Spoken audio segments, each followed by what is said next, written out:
እንግዲህ ይኸውላችሁ እስካሁን ያለሁት በኤክስቴንሽን ነው። በኢትዮጵያ ሕግ መሰረት እንደምታውቁት አንድ ሰው 60 ዓመት ሲሞላው ከመንግስት ተቋማት በጡረታ ይገለላል።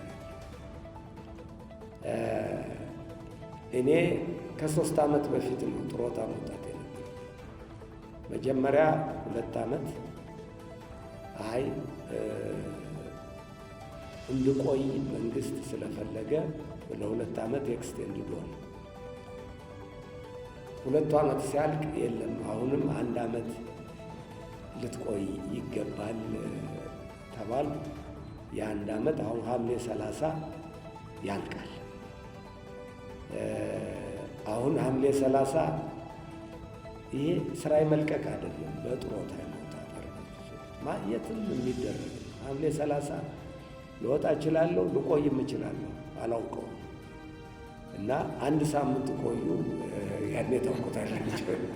የመንግስት ውሳኔ ነው ልላችሁ ነው እንጂ እንደ አለኝ ስምምነት የተራዘመልኝ ጊዜ ሐምሌ 30 ያልቃል።